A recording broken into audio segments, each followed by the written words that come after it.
Hello, my name is Tracy Allen, and I want to welcome you to Cooking with Some Friends.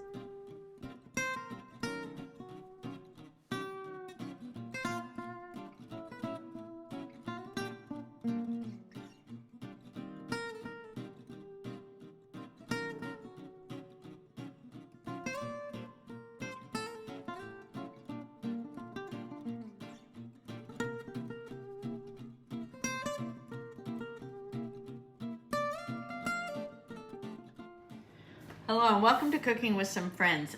We're doing our September carnival type foods, and we have an autumn festival in our county, and it's a free fair with rides and entertainment, and it's really just a great thing that comes around every September. And so we enjoy that time, and one of the things that we have a Kiwanis Shack, and they serve what they call ranch burgers, and they're like a sloppy Joe, and they're good. But I have a recipe that I remember my mom making when she was alive, and they called them barbecues. And they're so simple, but they're just a different twist to sloppy Joes that just give them a little different flavor. And our family just really likes them. So I'm going to share that recipe with you tonight. And we're going to have it for supper along with some curly fries and some vegetables. And so anyway, in my frying pan, I have about 2 pounds of hamburger that I'm going to brown up, but I'm also going to add to that about 1/4 of an onion. So I'm going to let this brown till there's no pink and those onions are cooked. Then I'll drain my burger and I'll add the rest of my ingredients. I'm also going to add salt and pepper to this, and that's just to taste. So however much salt and pepper you like, that's what you would add. I need to refill my salt crock, it's getting low. So my little spoons are 1/2 teaspoon.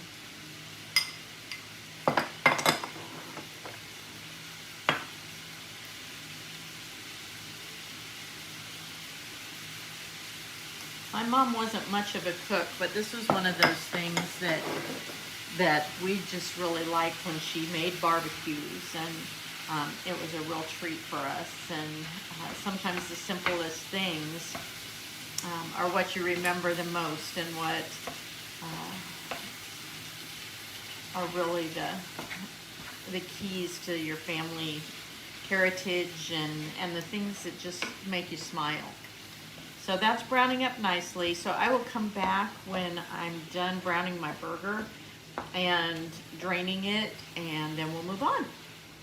Okay, so my burger was browned. I drained that, and to that I added 1 cup of ketchup, 2 teaspoons, 1.5 teaspoons to 2 teaspoons of prepared mustard, and then 1 can of chicken gumbo soup. If your store doesn't carry chicken gumbo soup, you can always use chicken and rice soup as an alternative.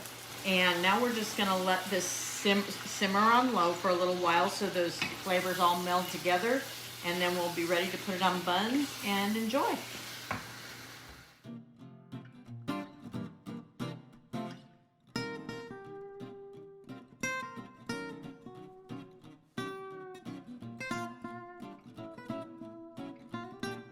Hi everyone, and welcome to Cooking with Some Friends. If you hear the noise in the background, my husband's out mowing this morning. It's going to be a hot one this afternoon, so he wants to get it done in the morning. But anyway, I am going to continue making some of the things that we're doing for carnival type foods. And when we go to ball games or a carnival, my grandkids really like to get soft pretzels and cheese sauce. And so I'm going to share a recipe with you this morning for some soft pretzel bites, and then you can serve it with you can make your own cheese sauce. You can buy canned cheese sauce, whatever you like, but we're going to focus on the pretzels. So in my bowl that goes on my KitchenAid, I'm going to mix this dough up, and I'm going to use the dough hook when I do this. So I want to start with the yeast combination that goes here. So I'm going to get 1.5 cups of warm water, and I don't want it hot because that would kill my yeast. So I just want it warm, and they always say 110 to 115. And so, like I said, that's just warm. If it's cold, it won't activate the yeast. If it's not warm enough, it will kill the, or if it's too warm, it will kill the yeast. So I'm gonna get a cup and a half.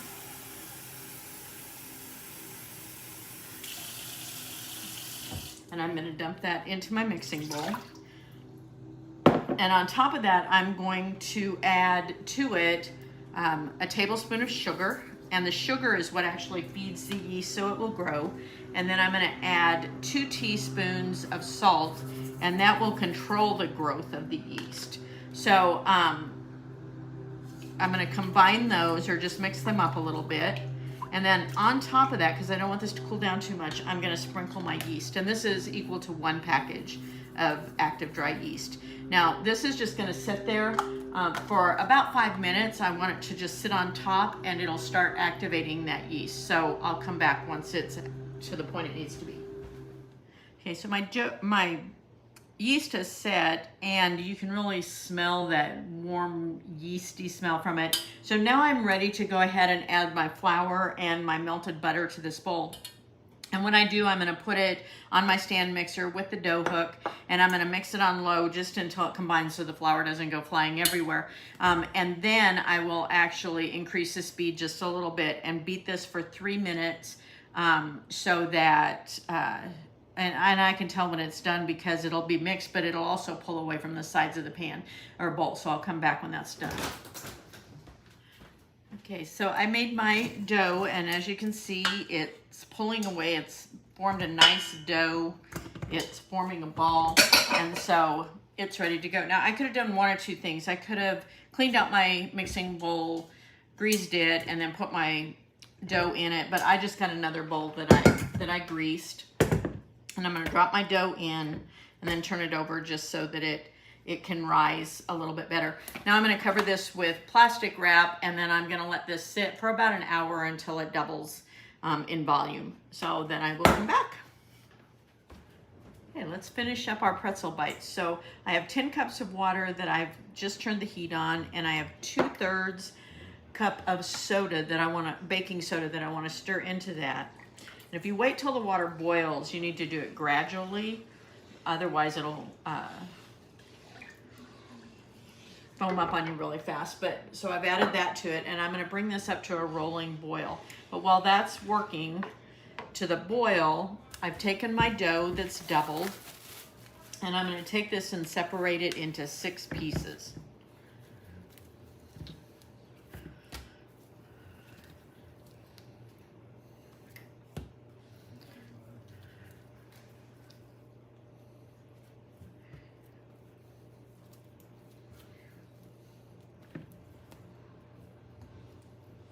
Even it out a little bit more.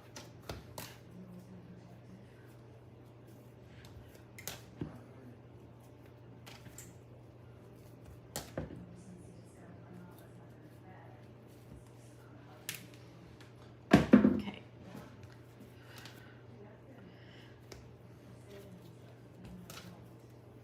And you want to make sure you don't flour your surface for this. Normally when you're working with dough, you want a floured surface, but this one you do not. Okay, so I have 6 pieces of dough. I'm gonna take each one of those, and I wanna roll them into a snake that's about 1 inch in diameter. Okay, so I'm just working from the center out, using my hands to roll this into the snake.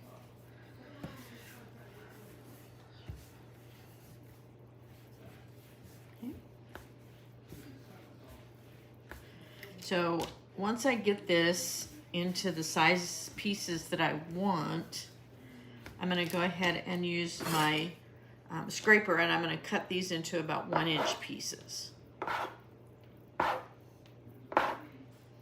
And when my water comes to a boil in batches, I'm gonna put these pieces into that boiling water, and I'm gonna boil them for about 30 seconds each. And I just want to work in batches because I don't want to overcrowd my pan. And then I'm going to use my slotted spoon to remove those from the boiling soda water. and I'm gonna dip them into an egg wash. I have 1 egg with 1 tablespoon of water.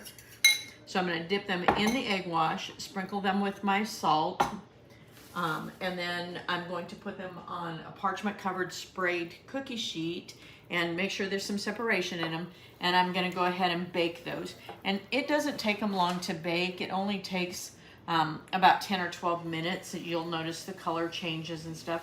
And then they're ready to go. So I'm gonna continue to cut these. The water's not boiling yet.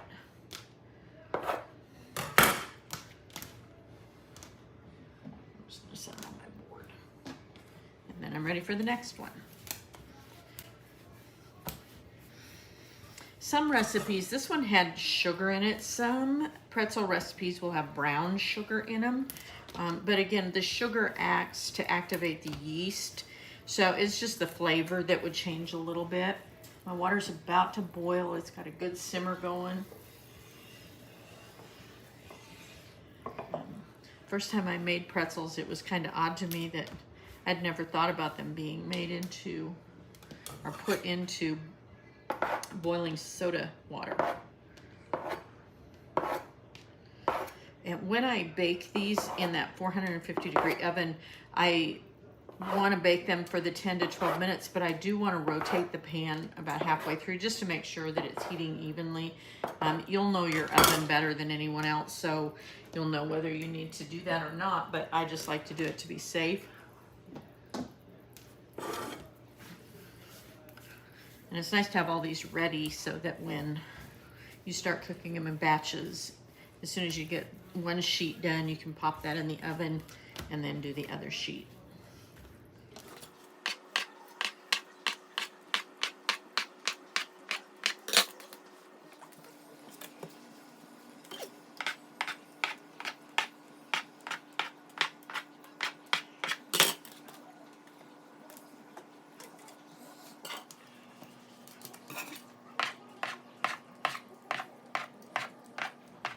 As you can see, one batch of dough makes quite a few pretzel bites.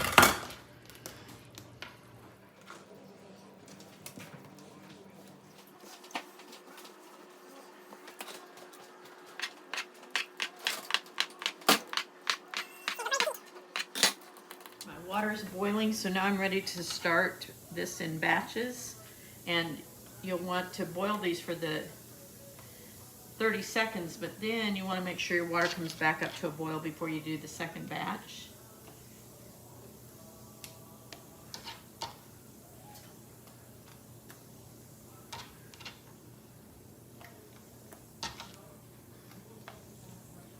Okay.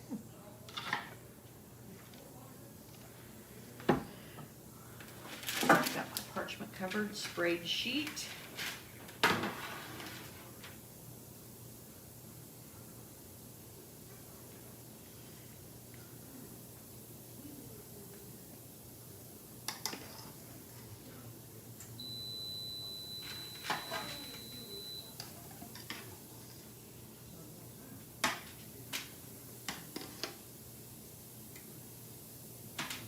Ready for my next batch.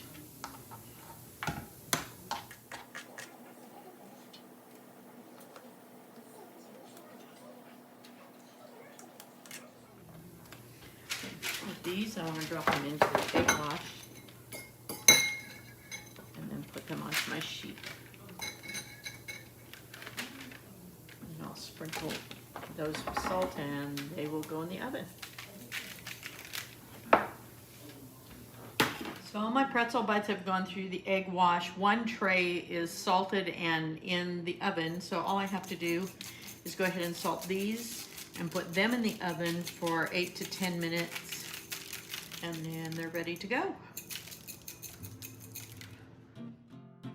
Thanks for joining us for this session of Cooking with Some Friends. Make sure you like this video and subscribe to our YouTube channel, and find us on Facebook at Cooking with Some Friends.